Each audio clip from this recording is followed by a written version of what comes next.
Hello, everybody. I'm Candid Frank Stanisci of CFL Talk. Welcome to the Spanglish World Network on Zingo TV channel 250. Please remember to download the Zingo TV app at the respective app stores for iOS and Android devices. While you download the app, make sure you rate and leave a comment. Both apps are absolutely free. Zingo TV is available on Google Chromecast, Amazon Fire, Fire TV sticks, Roku sticks, and also on our smart TVs 2016 forward. Now on CFL Talk, joining me is, of course, what's his name again? Sid Abel? No. Punch him? What? No. David Morassutti. That's who's there. Hey, David, how you doing? Good. How are you? Not bad. A little, it's been a tough week. The weather. I've had some problems with my knees, and I've had some. I'm not proud of it. I've some dizzy spells, so I'm a bit of a dizzy idiot. I've had to take it easy because I go through these. I don't know what it is. But anyway, spent so many times in the hospital, and the doctors couldn't tell me what it was. So it's just something I got to keep my eye on and ensure I hydrate and other kinds of things like that. So other than that, I'm fine. I think. I think. Anyway, it's all good. So let's talk about the Canadian Football League first, and then we'll talk about the NFL. Um, I think the team we cover has been very busy this week. The one we spend the most of our time with, the Oh my, Toronto yeah. Argonauts. Well, most teams have been busy, but the Argos on Saturday and Sunday, they locked up. I remember they locked up Gibbs Jr. I mean, the week before they did Robbie Smith, and they also did Roy Smetsy. And I was writing an article, put the article up, like maybe 20 minutes later. Oh yeah, we re-signed Win McManus. Right. And then the next day it was DeVaris Daniels, Boris Beatty, Deshaun Amos. I'm like, so, and then I'm like, what's going on with all these signings? And I forgot that today is the legal tampering period. They call it the official bargaining window. I call it legal tampering. Right. So basically, a bunch of contracts are being signed right now, although they officially can't be signed. Gotta love that. It's open season. You can talk to people. Mm-hmm. Then you have to wait till free agency officially starts, Yeah, and then you can sign them. exactly. So it's kind of offer counter offer. It's kind of interesting, actually. Yeah, and I think what can happen is if a CFL team puts in an offer, the other team gets a chance to match it. The For the team, player. the team on the outside. So the team on the outside can put an offer in, Yeah, I just want to but make sure people understand that. yeah, the team on the outside now can put an offer in, Match or better. but the other team now gets a chance. Now they'll get in I think the bargaining window will then close, and then that gives the other team a chance to see if they can get a Last contract. conversation. Yeah, it's a little confusing, Well, I but liked it. I've always liked it. it helps play. It's more so for the players, the ones they know that aren't coming back to a team. It gives them some time to look for a deal, or if they're just curious to know, do I want to go out to free agency? Let me see let me test the waters a little bit. If the offer I'm getting out there isn't better than the team I'm with, and if I like playing for the team I like playing with, I'm going to stick around. And I look at it as to add, I agree 100% with what you said. And I'll add this: it gives an opportunity for a team to maintain a player on their roster, maintaining continuity. And also, it's good for the fans because the odds are pretty good if they're into a deep conversation with another team, a player with another team, that player is a good player and the fans are probably going to like him. And then the home team gets a chance to keep him, which keeps the home team fans happy. If there's one thing that the fans have made clear over the years, especially the past few years, you can go back a few years, but the biggest thing that they've complained about is the continuity on teams, the changing of players, getting to know new players. Not everybody's like us that follows every individual player and all the time, but fans who follow a team, let's say less regularly, they they get lost on, okay, who's on a team now? Wait, who's a quarter? Wait, who's the running? What? Uh, it is one of the minor peeves that fans all have, that the merry-go-round is too much for them and they don't like it. That's what a lot of fans say. Do all of them say it? Maybe not, but I do know that's one of the common statements by fans that they don't like about the Canadian Football League in regards to how it's changed. Yeah.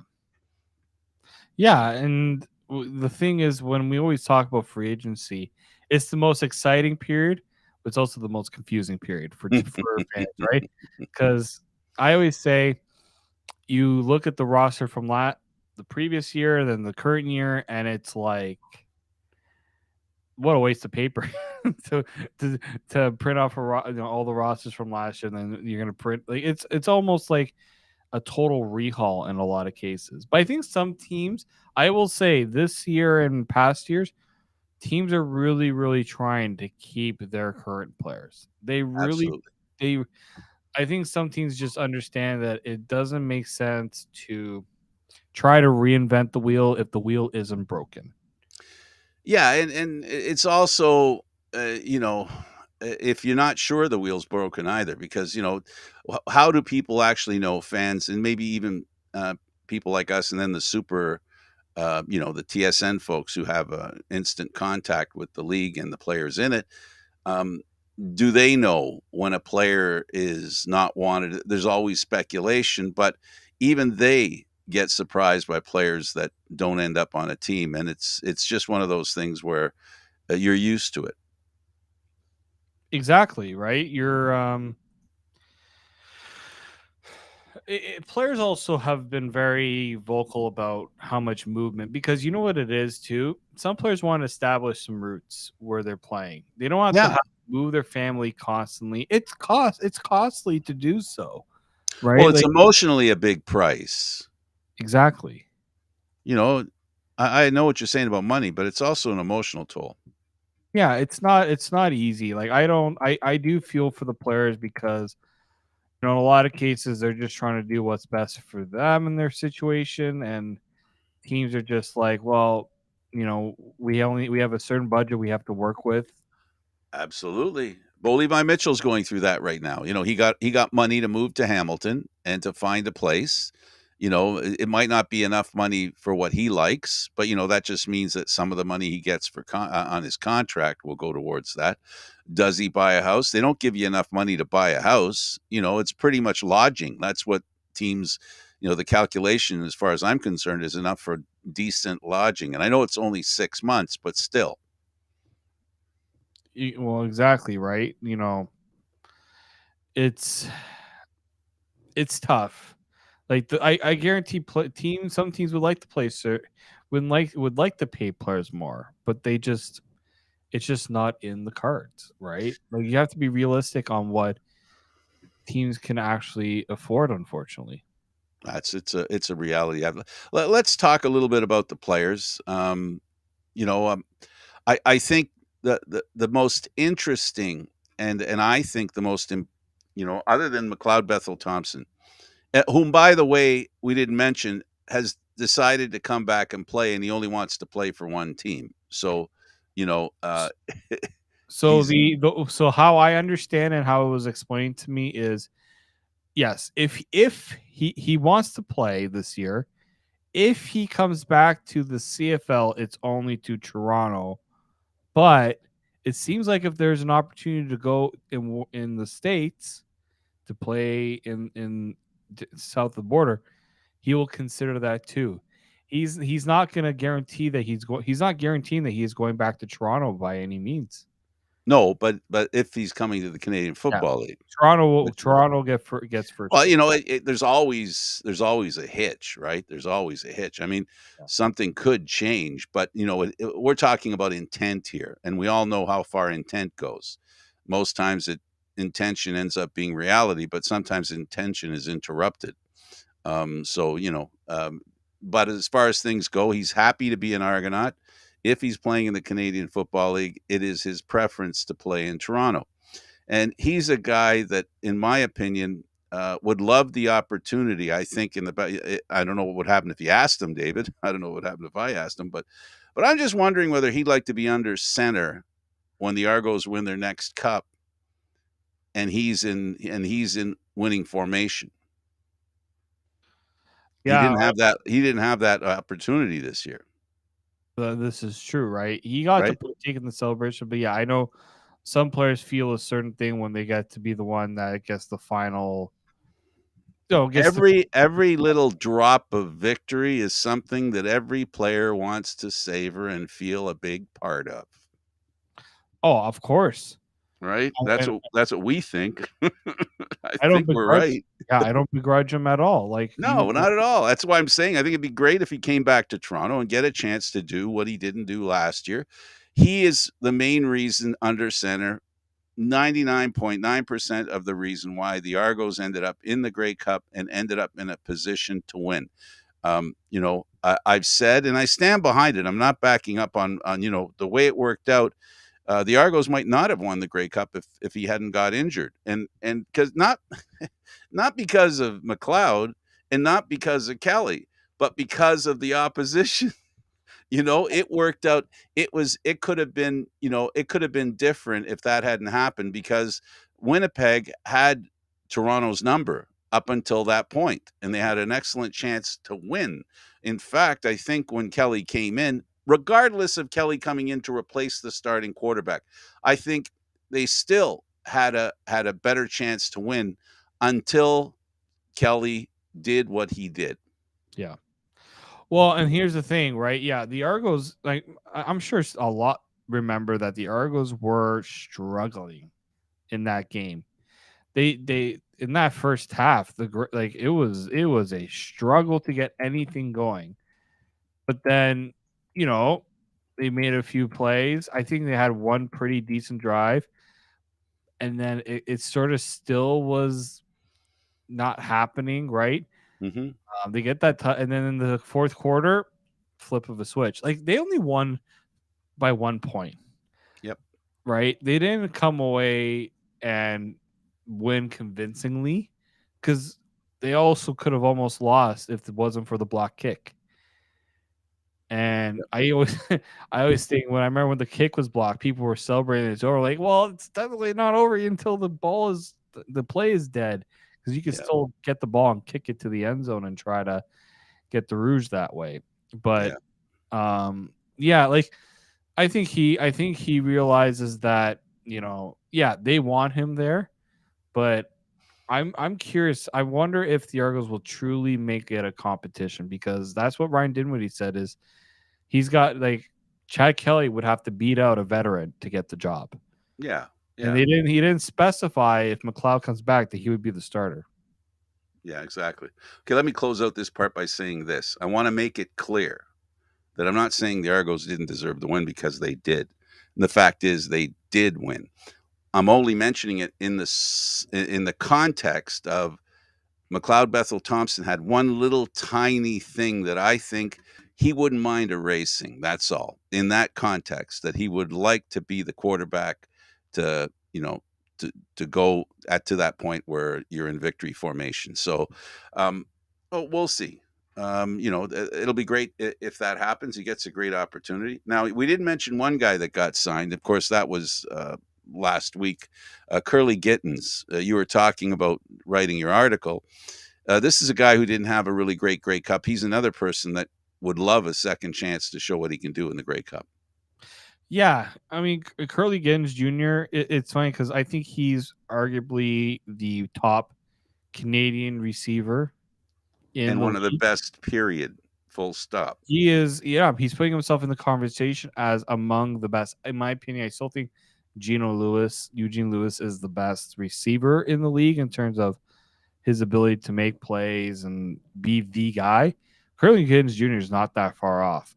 The Argos paid no, he got a decent raise. He's just getting just over 200,000 based on what it's been reported.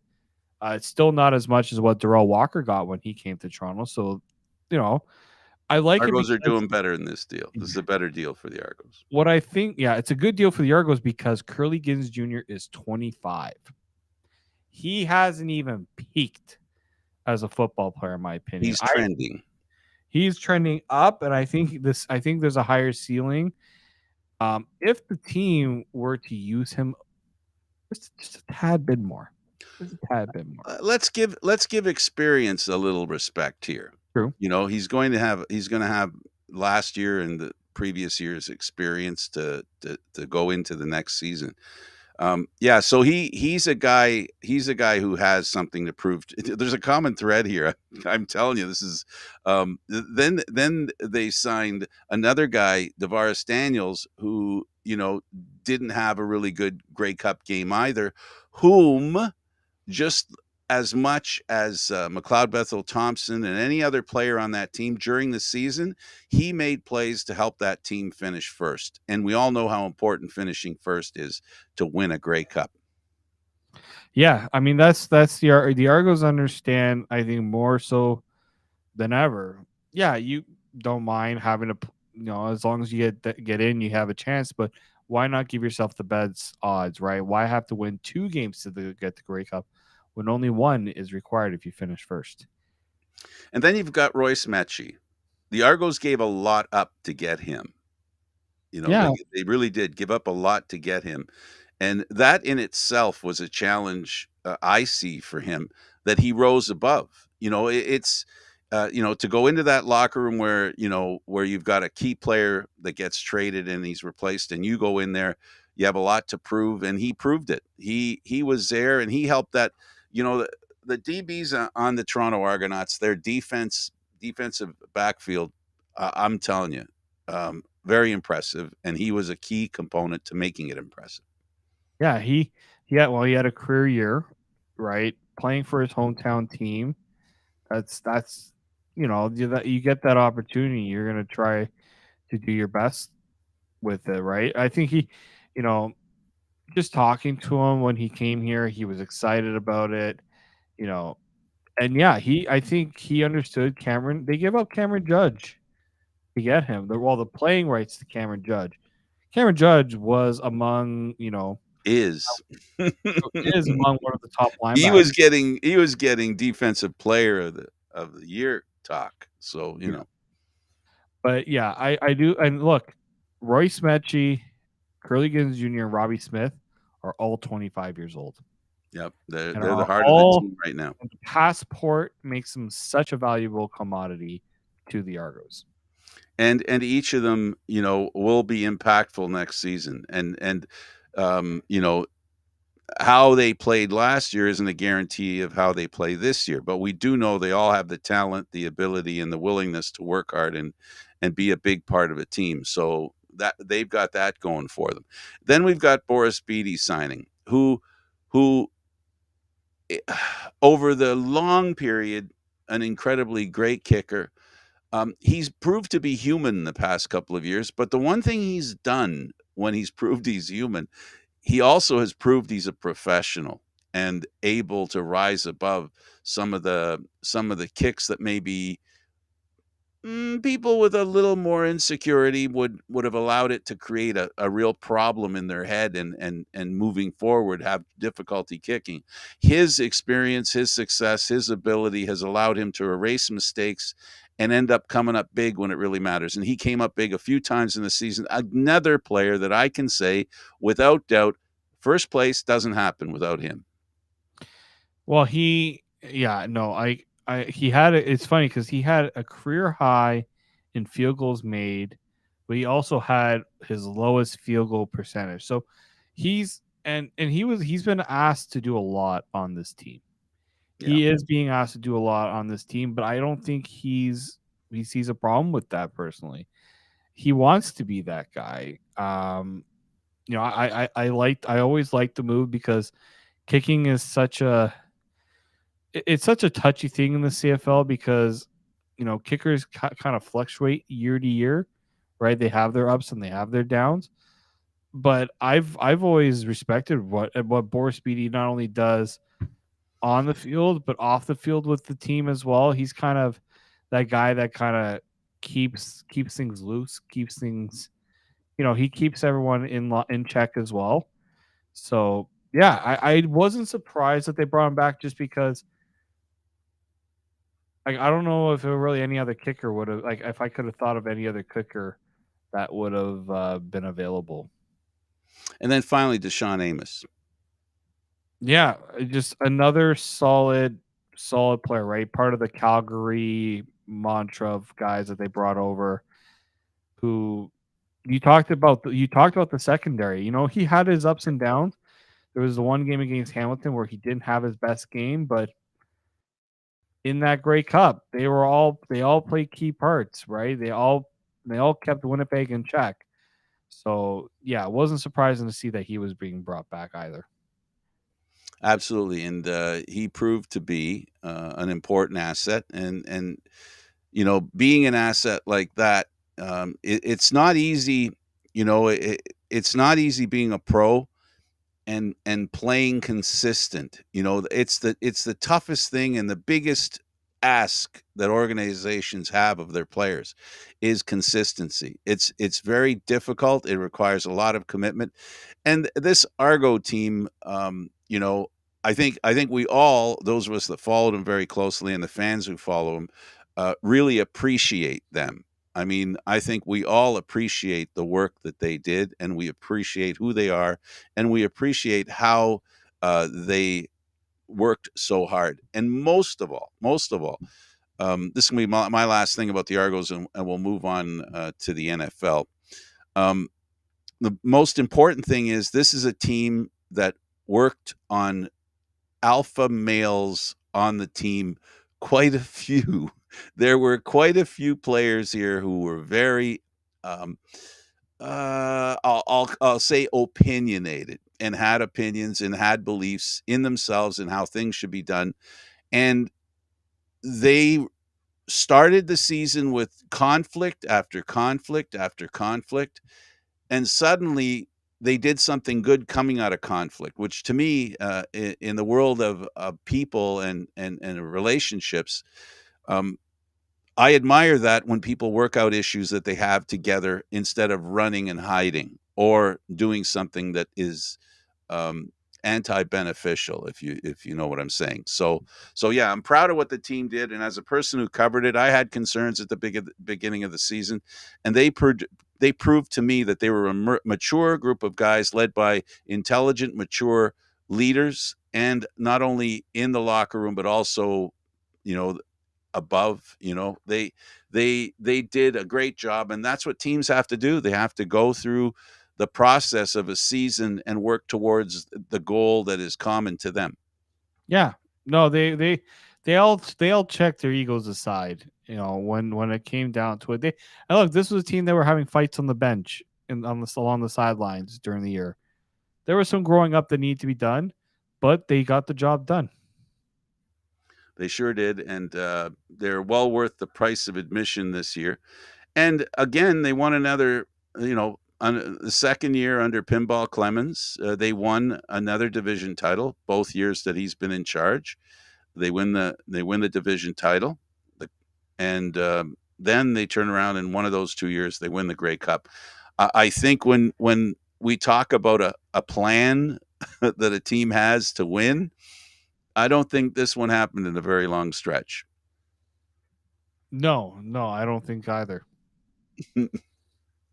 They did a great job. They did a great job in the short time that they had the team together. So the Argo fans need to be happy about what's going on here, and also, they raised the level of the competition in the Eastern Division. They did. No, they did, right? They understood that, they're one of the few teams that were at or above 500 in the East from start to finish, right? They knew that that's what it was going to take, right? Sure, would they like a better record? Of course. The team was always talking about that they wished they had a better record, but they had some tough games, right? It sure did. But they're certainly becoming one of the teams that you can kind of rely on to be, constantly in the conversation. Well, they do tend to raise the level of excitement around the team and the fans.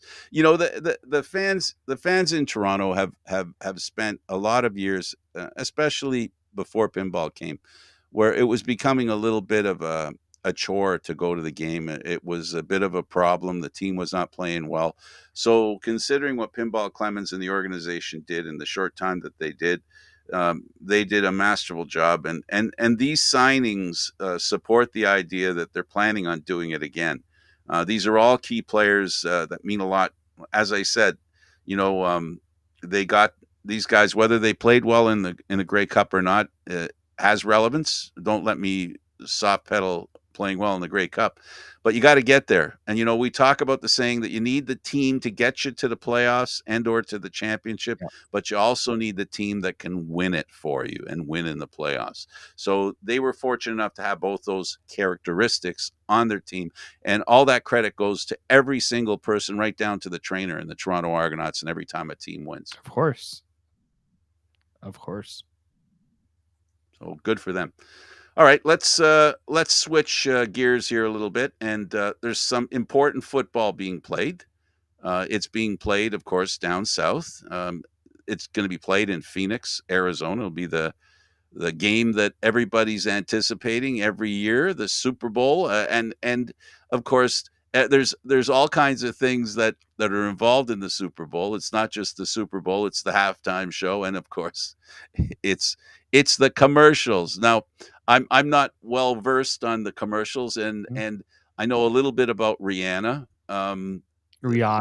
If you want to talk Rihanna, okay. If you want to talk about the commercials, you want to talk about Rihanna, in as far as that being part of the whipped cream, you will, if on the pie, if the game itself is the Well, pie. yeah, it's huge, right? Like I don't think people underestimate how much of a draw the Super Bowl is. It's seven, if I'm not mistaken, it's $7 million to run a TV ad still on for the Super Bowl. And Fox has said that they are all sold out. So they're doing quite well for themselves. I don't think there's any complaints about you know how much they're going to make off the game. That's for sure. The halftime show, I mean, that's all sponsored. They make down. There's no chance that that's not going to draw in any the dollars that it does. I've heard that this a lot of people are excited about this one. Personally, I'm not a Rihanna fan, but I mean, I expect her to put on a decent show. Like I do. Well, it's all part of the event. It's an event. The Super Bowl is an event. People have parties, and some people walk away from the TV at halftime because they only care about the football game. Then you have other people who go, "Oh, let's see what she's wearing." That kind of stuff. So it's going to be fun. The halftime show is going to be a lot of fun, and everybody always has a couple of comments about a couple of commercials at the Super Bowl, and not only are the commercials expensive, they're very well put together, and they are a game in itself, really. Yeah, no, they are. I know there's always a talk about the betting and all those things, but the game has never ever lost its luster in any way, right? It's always you could have the two worst teams in the Super Bowl. It is still going to be the biggest event of the year in North American sports. Like you think about how much media goes down there for the media week. You look at now all the different sponsors that are added to it. How like it's crazy how much I really call it the NFL convention more than I call it a game, Oh yeah, because that's it's really a what convention because a lot of the sponsors are feted there. yeah. We talk about the tickets that and the price of the tickets. There are a few companies there that the NFL wants there, and they're feted a little bit. As much as Well, they so of pay, course. the NFL wants them there. It's basically the cherry on the top of the cake, and it's well worth. Recently the games have been very interesting. All right, so we've got two teams in there. One team that goes back to 1993 in the Philadelphia team, the Eagles. Mhm. And then you've got the Kansas City Chiefs, who were the Dallas Texans. So the irony there is they were Cowboys, and now they are Aboriginals, natives, Native Americans now. Of of course, you're bringing that up because I'm the Cowboys fan. Is that the reason why you're doing that? No, no, I didn't realize I was doing that, but I'm glad I did. No, I'm not glad I did. Now I'm just pulling your leg. No, but that's I like irony, and it's kind of ironic that the Kansas City Chiefs were the Dallas Texans, who now the Texans name is used in Houston and in the other great Texas town. So these are two organizations with a different history. The Eagles, their head coach moved to Kansas City. Yeah. Talk a little bit about that and how interesting that should Oh be. yeah, I mean Andy Reid, he could never win the big game in Philadelphia. Eventually was let go, went to Kansas City, and he's been there. This is his third. 5 years. Yeah, he's been there 5 years, and this is his third Super Bowl appearance. I think Yeah. Andy Reid has done something right for himself. Well, I've always said, and I'll continue to say, it doesn't matter what sports show we're doing. Management brings in good upper management for a team. I should say ownership brings in good upper management. Upper management brings in really good middle management. And then the field part of the game, the coaches and the players, they become, it really is a chain. You're only as strong as your weakest link. That's my opinion. And I truly believe it every time I see it. There aren't many times, I'm sure there's the exception to the rule, but no team accidentally gets into a championship. It just doesn't happen. There are no accidents. There are no teams that don't have good ownership, that don't have great upper management, middle management, and teams. It's a team effort. Football is very much a team effort, and winning the Grey Cup or the Super Bowl, still got the Grey Cup in my mind. It does require all those facets to win a championship, because the competition is so hard. It really is difficult. Oh, of course. I mean, people talk about where it's the same teams every year, but it's the same teams that understand what it takes to get there. You have the best quarterback in the league, or one of the best quarterbacks in the league. You're going to be there more times than not. It just puts a premium on building a team the right way. And let's be clear about something. I became a fan of the Chiefs before Mahomes was their starter. They were trending pretty good before he arrived and before he was a starter. I mean, he put them through the roof. Let me not BS anybody, but they were already trending as a team of the future. Oh no, for sure, right? Like you think about when they brought in Patrick Mahomes, Alex Smith was a decent quarterback, right? They were still set up in a good way. They just Under him. Yeah, but then they realized we can even be one level up, right? We don't want to just get there. They want to be there consistently, and they want to win, right? And sometimes teams have to make hard decisions. Although in Alex Smith's case, unfortunately, as soon as he left Kansas City, there was some issues with health. The big surgery that he had on his leg. But no, uh, it's funny because I'm a Cowboys fan, and the constant joke is that the Cowboys can never get to the Super Bowl.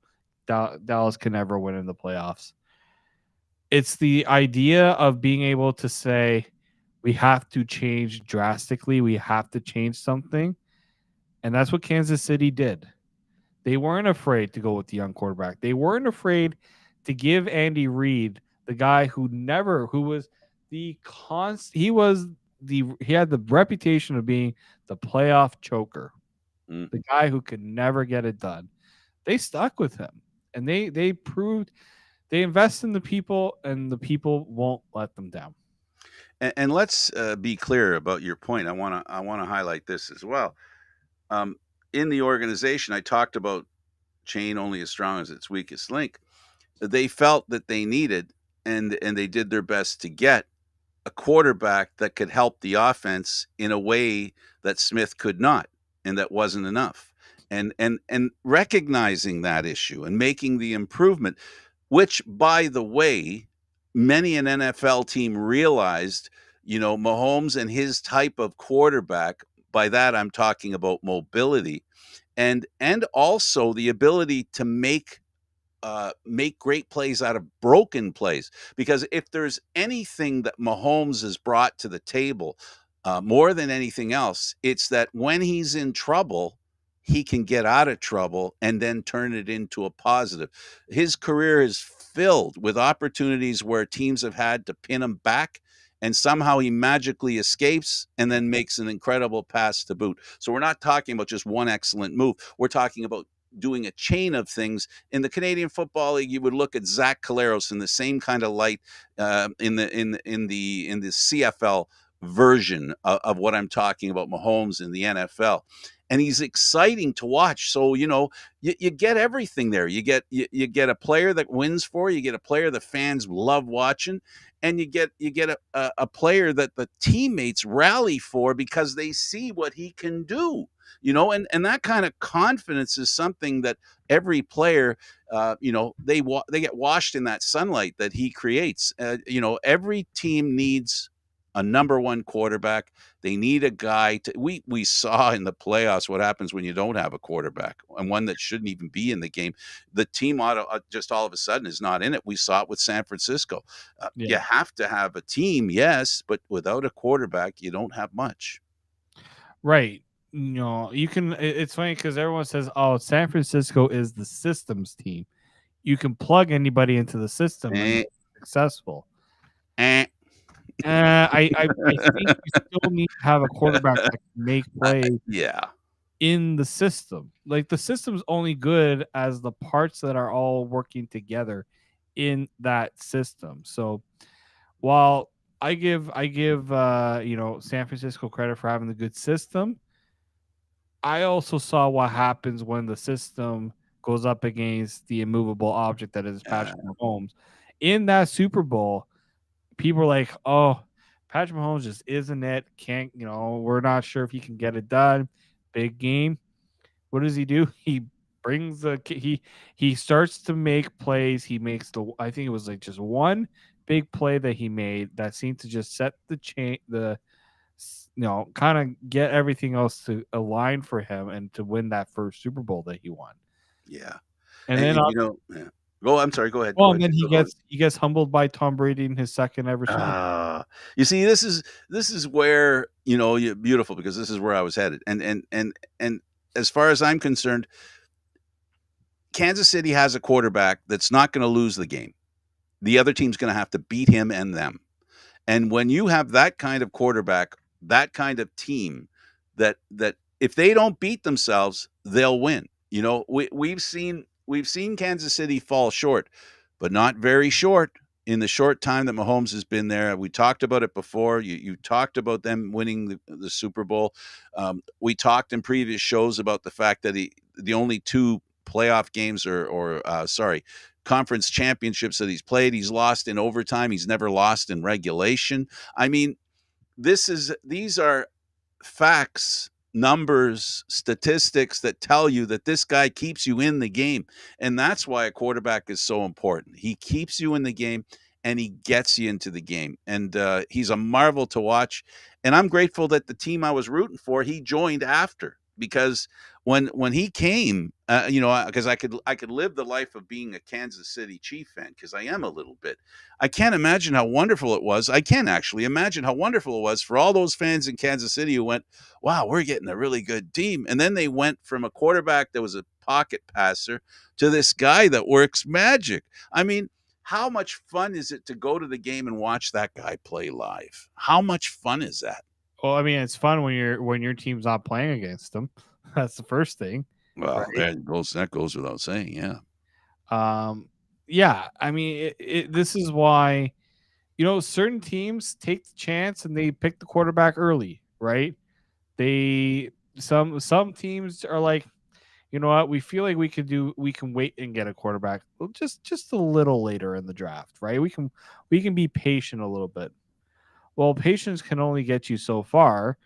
And in San Francisco's case, like when they got Patrick Mahomes, there were some people who were doubting the decision to go after him. I don't think there's any doubts anymore about that decision, right? I mean, if anything, Absolutely. teams are being ridiculed for passing on him. That's the best Absolutely. mark of a good quarterback. I call it the Tom Brady effect, which is you make teams regret passing on you. And Philadelphia picked up a quarterback. Let's talk about Mahomes' counterpart. Yeah.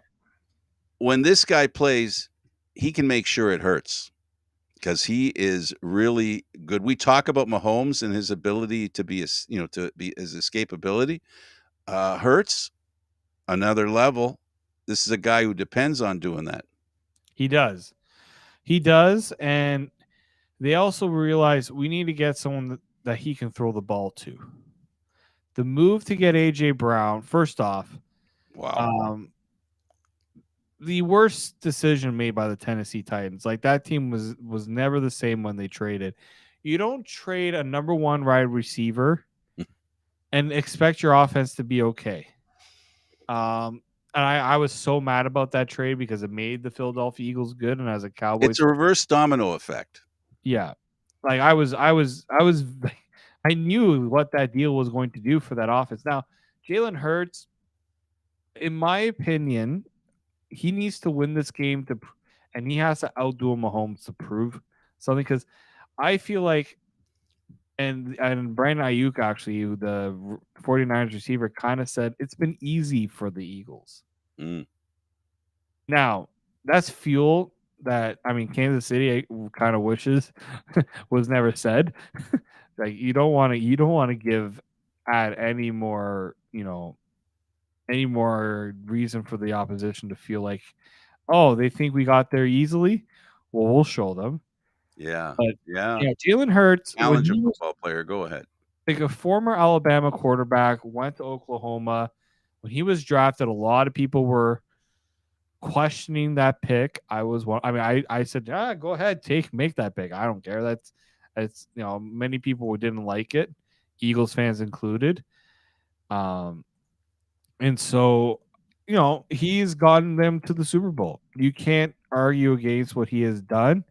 But yeah, for me, I need to see him outduel Patrick Mahomes to cement himself and everybody that said he's an MVP quarterback. I want to see him play and see what he can do Well, against an MVP.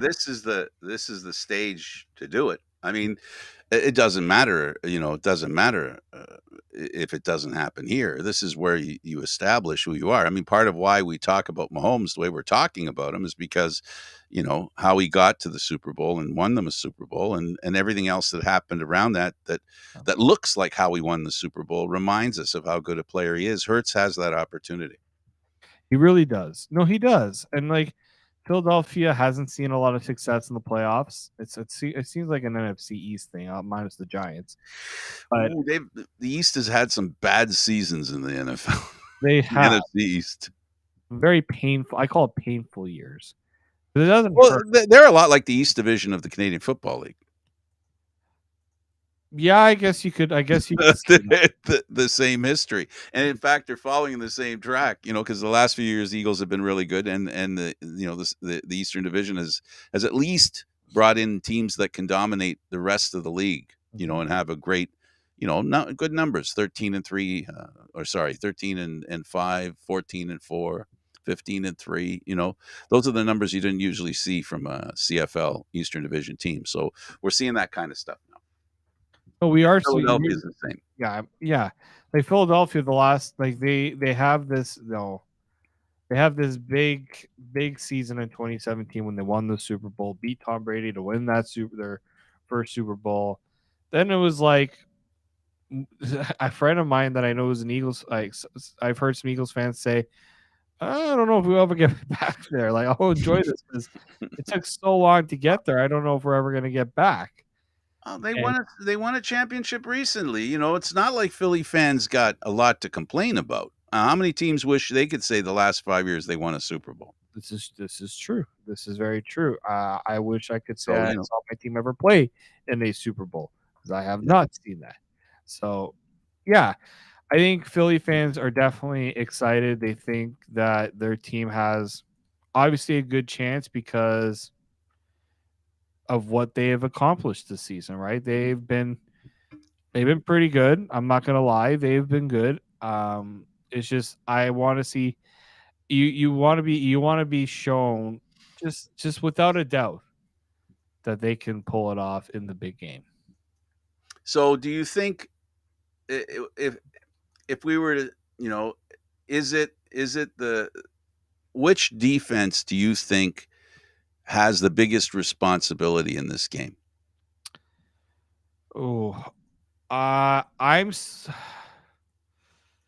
I think it's going to be the Eagles defense because they've been very good, but they haven't played a quarterback like Patrick Mahomes all season. In my opinion, I don't think they've played like. I'm sorry. I know that they did a very good job against Daniel Jones.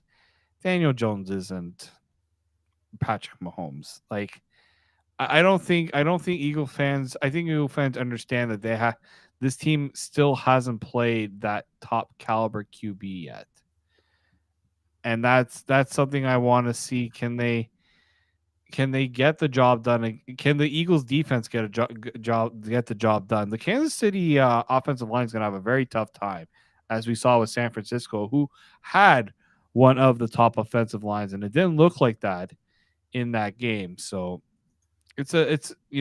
I do think that the Eagles defense has more to prove just because this is the toughest opposition they're going to face. We saw what the Chiefs defense did against Joe Burrow, who was a top 3 quarterback this year, top quarterback in this playoffs, right? Now, the So, cold weather isn't going to be a factor, something that the Chiefs, and they had home field advantage. well, that's the thing. Mind you, they're half the distance to Phoenix that a third of the distance actually that Philadelphia is. So it'll be a lot easier for Well, Kansas City fans to be there. here's what I'll say because you just brought up the weather. Patrick Mahomes' ankle isn't going to be dealing with the same issues. Well, cold is bad for what he has. Cold is bad. Now he's got not only has he got warm weather, he has dry weather. Hmm. And then Perfect. what hurts the shoulder issues will be helped not being in the cold too. So we're going to see two quarterbacks playing at the best they could, based simply on the weather. Yeah, that So won't that's be. good news. Yeah, I do like that weather isn't going to be a factor in this game. I mean, it hasn't been a factor really since. Oh my goodness, when was the last time the Super Bowl ever was played in like really bad New weather? York, New Yeah, York. when it was Seahawks and Broncos. Yeah. It Hey, was listen, let's leave it there. I want to do something with you right now because of your gambling tendencies. So I've got some stuff for you. I want to just sort of like rapid fire. Chiefs versus Eagles spread minus 1.5. I'll go with the Chiefs at -1. Who's favorite? Sorry, the Chiefs. Uh, Philadelphia. Well, I'll go with the Chiefs. Chiefs versus Eagles over under 50 points. I will go with the over in this game. I'm tempted to go with the over too. And by the way, I'm with the Chiefs too. The first one, Chiefs versus Eagles money line. Philadelphia minus 125. Kansas City plus 105. Yeah, I'm gonna go with like my pick is Kansas City, so I'm But but the money's on Philly. the money should be on Philly. I think they are the favorite. Like just It's because not going to change, no, I don't think it's gonna change. and that's a Unless, Kansas City unless bettor's advantage. unless there's some sort of injury or something that comes up this week, that's not So changing. the Eagles are 7-2 in their last 9 playoff games. KC under has hit in Chiefs' last 3 games, and the Chiefs and Eagles picks. Well, I could bring them here if you want. On those 3, what do you think of those 3? So on the Chiefs under, what's the Chiefs total? Oh shoot, 105. No. Oops, I moved on it. Sorry, my apologies. There we go. Okay, 7-2 ATS last 9 playoff games. KC under has hit in Chiefs' last 3 games. So basically, what they're saying here is, they haven't really been They haven't really been. Underperformed. Yeah, they've underperformed a little bit. Will they underperform again? I don't think so. And we'll do the rest another time. And Here's what I'll say: if you want a good prop, take the Go for it. anytime touchdown for Travis Kelce. And the two brothers, who has a better game?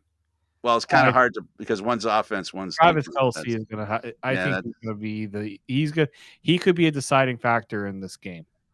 Yeah, he's a big play guy, and he's going to get a chance to make a big play. David, thanks for doing this. Always a pleasure. Okay, he's David Morassutti. I'm Candid Frank Stanisci. Thank you for watching CFL Talk and NFL Talk, airing live Mondays at 9 p.m. Eastern Standard Time. This show can also be heard on the Spanglish World Radio Network. For CFL Talk, news, entertainment, and other sports programming we offer, please check out spanglishworld.ca. Spanglish World. Watch it, hear it, read it, download it, and live it. Thanks for watching, everybody.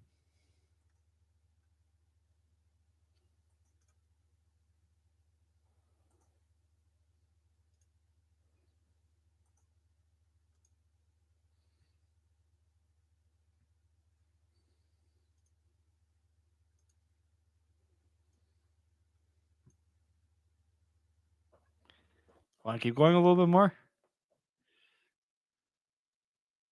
Sure. Well, we have more time.